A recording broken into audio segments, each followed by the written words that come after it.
નમસ્કાર, આપ જોઈ રહ્યા છો નેશન પ્લસ ન્યૂઝ. હું છું આપની સાથે હિરલ પંડ્યા.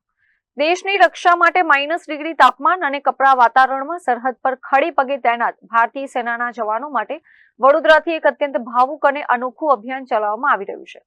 પૂર્વ શિક્ષક અને લેખક સંજય બચ્છાવ દ્વારા શરૂ કરાયેલા આ અભિયાન હેઠળ આ વર્ષે રક્ષાબંધન પર્વ નિમિત્તે 68,000થી પણ વધુ રાખડીઓ દેશના વીર જવાનો સુધી પહોંચાડવામાં આવશે. ભાઈ નથી તો શું થયું, સરહદનો જવાન તો છે. આ પ્રેરણાદાયી સંદેશ સાથે વર્ષ 2015માં માત્ર 75 રાખડીઓથી શરૂ થયેલું અભિયાન આજે એક વિશાળ લોક અભિયાન બની ચૂક્યું છે.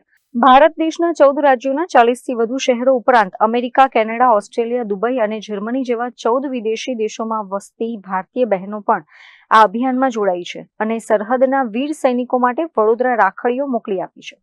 ગતરોજ વડોદરાના જુમ્મા દાદા વ્યાયામ મંદિર ખાતે તમામ રાખડીઓનું શાસ્ત્રોક્ત પૂજન કરવામાં આવ્યું હતું. એકત્રિત થયેલી આ 68,000થી વધુ રાખડીઓ હવે સિયાચીન, કારગિલ, ગલવાન ઘાટી અને અરુણાચલ પ્રદેશની ભારત ચીન સરહદ પર તૈનાત સૈનિકો સુધી પહોંચાડાશે.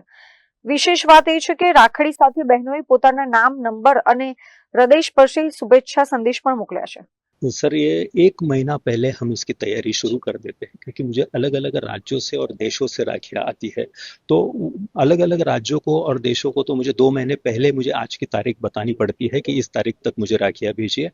और फिर लोकल बड़ौदा की बात है तो एक 15 दिन भी मैसेज पहले गया तो भी चलता है. और ये राखियाँ हमें आती है, देश विदेश से आती है. इस साल 68,000 से ज़्यादा राखियाँ आई है. करीब करीब 4 से 5,000 खत आए हैं, ग्रीटिंग कार्ड्स आए हैं. और खुशी की बात यह है कि ये प्रवृत्ति मैंने एक स्कूल के क्लासरूम में शुरू की थी 75 राखियों के साथ. आज अगर सिर्फ गुजरात की बात करूं तो गुजरात की 22 स्कूलों में राखी मेकिंग हुई और वहां बच्चों ने खुद राखियां बनाई है और मुझे भेजी है. Chirag Patel, Nation Plus News, Vadodara. સમાચારોના સતત અપડેટ મેળવવા માટે અમારી નેશન પ્લસ ન્યૂઝની યુટ્યુબ ચેનલને સબસ્ક્રાઇબ કરો, બેલ આઇકન દબાવો અને જોડાયેલા રહો ફેસબુક, ઇન્સ્ટાગ્રામ અને ટ્વિટર પર.